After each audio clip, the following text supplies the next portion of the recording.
Praise the lord. మన ప్రభువును మన రక్షకుడైన యేసుక్రీస్తు వారి ఉన్నతమైన నామంలో మీ అందరికీ మా హృదయపూర్వక వందనములు. ఈ యొక్క ఆదరణ వాక్యము మీకు దీవెనకరంగా ఉందని నమ్ముతున్నాము. కనీసము ఈ వాక్యమును ఒక 10 మందికైనా షేర్ చేయగలరని దేవుని పేరట మనవి చేసుకుంటున్నాము. ఈ రోజు దేవుని వాక్యము అహంకారుల అతిశయమును మాన్పించెదను, బలత్కారుల గర్వమును అణచివేసెదను. యెషయా గ్రంథము 13వ అధ్యాయము 11వ వచనము. I will put an end to the arrogance of haughty and will humble the pride of the ruthless. Isaiah chapter 13 verse 11. ఈ రోజుకు గాను దయగల దేవుడు మనకు అనుగ్రహించిన వాక్య భాగమును బట్టి ధ్యానించుకుందాము. ప్రభునందు ప్రియమైన సహోదరి సహోదరులారా, దేవుడు శత్రువులను ఉపేక్షించడు, మనకు హాని చేస్తున్న వారిని విడిచిపెట్టడు. అహంకారము, అతిశయము, బలత్కారము, గర్వము అన్నిటినీ దేవుడు అణిచి వేస్తాడు, మాన్పిస్తాడు. ఈ రోజున ఈ మాటలు వింటున్న నీవు అహంకారుల మధ్య నలిగిపోతున్నావేమో, వారి యొక్క అహంకారము వలన నిన్ను వేధిస్తున్నారేమో, నిన్ను బలత్కారం చేస్తున్నారేమో, వారికి ఉన్నది అనే గర్వముతో నిన్ను బాధ పెడుతున్నారేమో. వారిని చూసి బాధపడకు, కృంగిపోకు. వారి గర్వమును దేవుడు అణిచివేయబోతున్నాడు, వారి అహంకారమును దేవుడు మాన్పుతాడు. ఈ లేఖన భాగమును బబులోను గురించి చెప్పబడింది. బబులోను అనగా గర్వము లేదా కఠినమైనది అని అర్థం ఇస్తుంది. ఈ బబులోనులో ఇజ్రాయేలు ప్రజలు బాధింపబడుతున్నారు. వారి యొక్క కఠినమైన నిబంధనలకు మగ్గిపోతున్నారు. వారు ఇక మాకు ఎదురే లేదు, ఈ ఇజ్రాయేలీలను ఏమైనా చేయొచ్చు అని భ్రమపడుతున్నారు. దీనిని బట్టి ఇజ్రాయేలీలు కృంగిపోతూ వీరి నుండి మాకు విడుదలే లేదా అని భయపడుతూ నిరాశలోనికి వెళ్ళిపోతూ తమ కాలాన్ని కొనసాగిస్తున్నారు. అయితే ఆమోజు కుమారుడైన యెషయా బబులోను గూర్చి పలుకుతున్నాడు. దాని అంతము దగ్గర పడింది అని దేవుని యొక్క మాటలను ప్రకటిస్తున్నాడు. ఈ రోజున నీవు బబులోను వంటి చెరలో పడి మగ్గిపోతున్నావా? ఆ చెరలో నుండి బయటికి రాలేనని అనుకుంటున్నావా? నీవు రావాలని ప్రయత్నించినా నిన్ను బలత్కారము చేసి, నీకు ఇష్టం లేకపోయినా, నీ హృదయానికి నచ్చకపోయినా నీతో వెట్టి చాకిరి చేయిస్తున్నారా? అయితే దేవుడు నిన్ను విడిపించబోతున్నాడు, ఆయన నిన్ను రక్షించబోతున్నాడు, కాపాడబోతున్నాడు. నువ్వు ధైర్యంగా ఉండు. నిన్ను దేవుడు చూడడం లేదు అని భ్రమపడకు, అనుకోకు. ఇజ్రాయేలు ప్రజలు కూడా అంతే అనుకున్నారు, దేవుడు చూడడం లేదు, మాకు విడుదల లేదు అని. కానీ వాక్యం సెలవిస్తుంది, దేవుడు నీ మీద జరుగుతున్న అన్యాయమును చూస్తున్నాడు అని. చూస్తున్న దేవుడు సహించడు, ఆయన నిశ్శబ్దంగా ఉండడు, ఆయన తగిన ఫలాన్ని తప్పక ఇస్తాడు. డబ్బుందనే అహంకారంతో, అధికారం ఉందనే అహంకారముతో నీ మీద పెత్తనం చేస్తున్నారా? నీ ఉద్యోగంలో, నీ గృహంలోనో నిన్ను బాధ పెడుతున్నారా? ఆస్తులు వారికే ఉన్నాయని, నీకు లేవు అని నిన్ను చిన్న చూపు చూస్తున్న నీ స్నేహితులు, బంధువుల మధ్య నీ ఉన్నావా?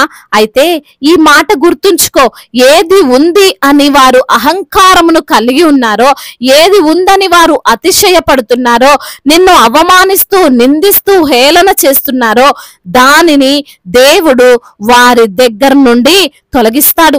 దేవుని యొక్క కన్నులు ప్రతి చోట ఉండును అని, ఆయన మంచివారిని చెడ్డవారిని చూచును అని వాక్యము నీవు ఈ రోజున మర్చిపోవద్దు. ఆయన చూస్తున్నాడు. వారి గర్వము, వారి అహంకారము, వారి అతిశయము అన్ని కూడా దేవుడు గమనిస్తూనే ఉన్నాడు. దేవుడు నిన్ను వారి చెర నుండి, వారు పెడుతున్న వేదన నుండి నిన్ను విడిపిస్తాడు. నాశనమునకు ముందు గర్వము నడుచును అని లేఖనములు సెలవిస్తున్నాయి.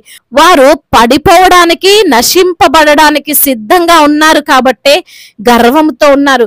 బబులోను గర్వమును అణిచివేసినట్లుగానే వారి గర్వమును దేవుడు తప్పక అణిచివేస్తాడు. ఎవరైతే నీవెంత, నీ లెక్కెంత అని మాట్లాడారో వారే నీ సహాయం కోసం వస్తారు. ఎవరైతే నిన్ను నలుగురిలో అవమానించి వారు గొప్పగా చూపించుకున్నారో వారే నిన్ను ఆ నలుగురిలోనే ఘనపరుస్తారు. ఎవరైతే నీ స్థితిని చూసి నవ్వారో వారే నీ స్థితిని చూసి ఆశ్చర్యపోతారు. లేఖనములు సెలవిస్తున్నాయి, కీడు చేయువారు నిర్మూలమగుదురు, యెహోవా కొరకు కనిపెట్టుకొని వారు దేశమును స్వతంత్రించుకొందురు అని. కాబట్టి ఈ మాటలు వింటున్న ప్రియమైన సహోదరులారా, దేవుని కోసం కనిపెట్టుకొని జీవించు, యేసయ్య కోసం కనిపెట్టుకొని జీవించు.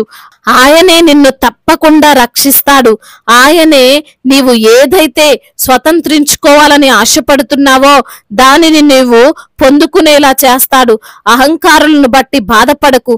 నిన్ను బలాత్కారము చేస్తున్న వారిని, కావాలనే ఉద్దేశముతో నిన్ను కృంగదీస్తున్న వారిని దేవుని చేతికి అప్పగించు. ఆయనే నీకు సరైన విధంగా న్యాయమును జరిగిస్తాడు. వారికి చేయదగిన శాస్తి చేసి నిన్ను ఘనపరుస్తాడు, నిన్ను విడిపిస్తాడు. దేవుడు ఈ మాటలను దీవించి మన హృదయములో ఫలింపచేయునుగాక. వాక్య భాగమును బట్టి ప్రార్థించుకుందాము. ప్రతి ఒక్కరూ కూడా ప్రార్థనలో ఏకీభవించగలరు. ప్రార్థన. మహాశక్తి సంపన్నుడా, మహోన్నతుడా, కృపా కనికరములు కలిగిన దేవా, జీవాధిపతి, మీ యొక్క ఘనమైన, ఉన్నతమైన, ప్రశస్తమైన, దివ్యమైన నామమును బట్టి మీకు కోట్లాది కోట్ల స్తుతులు, స్తోత్రములు చెల్లిస్తున్నాము తండ్రి. అవునయ్యా, అహంకారుల అతిశయమును మాన్పించెదనని, బలాత్కారుల గర్వమును అణిచివేసేదనని లేఖనము ద్వారా ఈ రోజున మాతో సూటిగా తేటగా మాట్లాడారు. అవును ప్రభువా, అహంకారుల అతిశయమును, బలాత్కారమును, గర్వమును అన్నిటినీ అణిచివేసి మాన్పిస్తానని తండ్రి. అదే విధంగా అయా బలాత్కారము చేసే వారిని చూసి బాధపడొద్దని, కృంగిపోవద్దని, వారి గర్వమును దేవుడు తప్పకుండా అణిచివేయబోతున్నాడని, అయా ఖచ్చితముగా మీరు మాకు సహాయం చేస్తారని అయ్యా సూటిగా తేటగా మాతో మాట్లాడి మమ్మల్ని బలపరిచి ధైర్యపరిచినందుకు స్తోత్రాలు. ఈ రోజున ఎందరైతే బిడ్డలు వాక్యమును విని ప్రార్థనలో ఏకీభవిస్తున్నారో ప్రతి బిడ్డను మీరు పేరు పేరున దీవించండి, ఆశీర్వదించండి, వారిని బలపరచండి ప్రభా. అయా బలహీనులను బలపరిచే దేవుడవు తండ్రి, శక్తిహీనులకు బలాభివృద్ధిని దయచేసే దేవుడవు ప్రభా. అయా ఎందరైతే బిడ్డలు బలహీనులుగా ఉన్నారో ప్రతి బిడ్డకు సంపూర్ణ ఆరోగ్యమును దయచేయండి అయ్యా.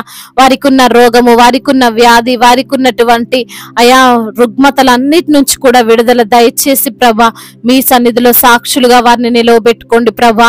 అయా ఆర్థిక సమస్యలను కొట్టివేయండి, అప్పుల భారాల నుండి వారికి విడుదల దయచేయండి.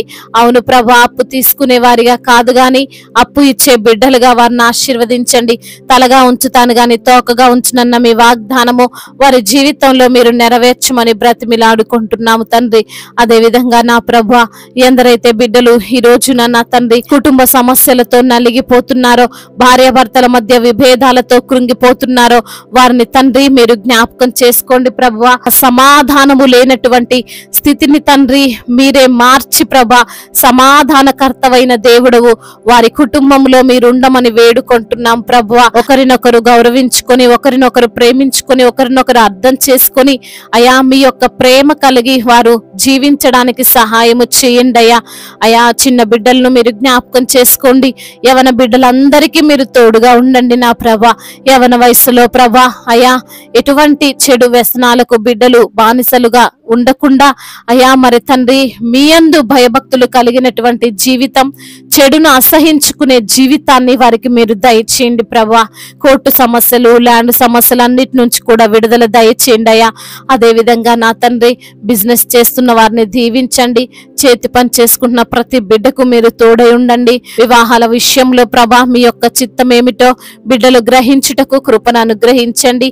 సాటి అయిన సహకారిని వారికి మీరు అనుగ్రహించమని వేడుకుంటున్నాం అయా. మా భారతదేశమును మీరు దీవించండి, సమాధాన దేశముగా, ఎటువంటి తారతమ్యాలు, ఎటువంటి అల్లర్లు, గొడవలు, అయా యుద్ధాలు ఏవి కూడా లేకుండా సమాధానముగా మా భారతదేశం ఉండునట్లుగా కృప చూపించండి. దైవజనులందరికీ మీరు తోడుగా ఉండండి అయ్యా.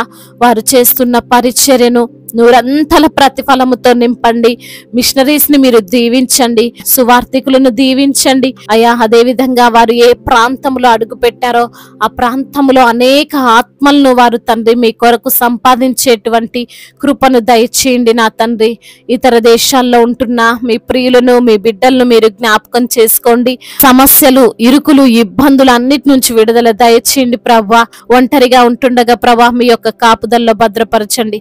గర్భఫలము లేని బిడ్డల కొరకు ప్రార్థిస్తుండగా అద్భుతమైన కార్యం వారి పట్ల జరిగించి వారికి గర్భఫలాన్ని దయచేయమని, ఇంకా ప్రభా చెప్పుకోలేనటువంటి బాధతో, నిందలతో, వేదనలతో ఉంటున్న ప్రతి బిడ్డకు మీరే విడుదల దయచేసి మీ నామానికి మహిమకరంగా బిడ్డలను లేవనెత్తమని బ్రతిమిలాడుకుంటూ ఇంతవరకు చేసిన ప్రార్థన అంతటిని మీ పాద సన్నిధిన చేర్చుకోమని, మానాథుడు, సర్వశక్తిమంతుడు, సజీవుడు, మరణించి తిరిగి లేచిన యేసుక్రీస్తు వారి నామంలో ఈ ప్రార్థనను అడిగి వేడుకొని పొందుకొని ఉన్నాము మా ప్రియ పరలోకపు తండ్రి. ఆమేన్. ఈ రోజు పెళ్లి రోజు మరియు పుట్టినరోజు జరుపుకున్న వారందరినీ దేవుడు దీవించి సకల మేలులతో, సకల ఆశీర్వాదములతో, కృపాక్షేమములతో, శాంతి సమాధానముతో దేవుడు మిమ్మల్ని నింపునుగా. మీ యొక్క ప్రార్థన అవసరతలను మాకు తెలియజేయగలరు. మీ కొరకు మేము తప్పక ప్రార్థిస్తాము. మొదటిసారిగా మన యొక్క ఆదరణ వాక్యం చూస్తున్నట్లయితే తప్పకుండా సబ్స్క్రైబ్ చేసుకోగలరు. ఈ వాక్యం మీకు ఆశీర్వాదకరంగా ఉండినట్లయితే అనేకులకు కూడా ఈ వాక్యాన్ని పంపి మీరు కూడా దేవుని యొక్క రాజ్య సువార్తలో పాలిభాగస్తులు కావాలని దేవుని పేరిట మనవి చేసుకుంటున్నాను. May God bless you all. దేవుడు మిమ్మల్ని దీవించి బలపరిచి స్థిరపరచునుగాక.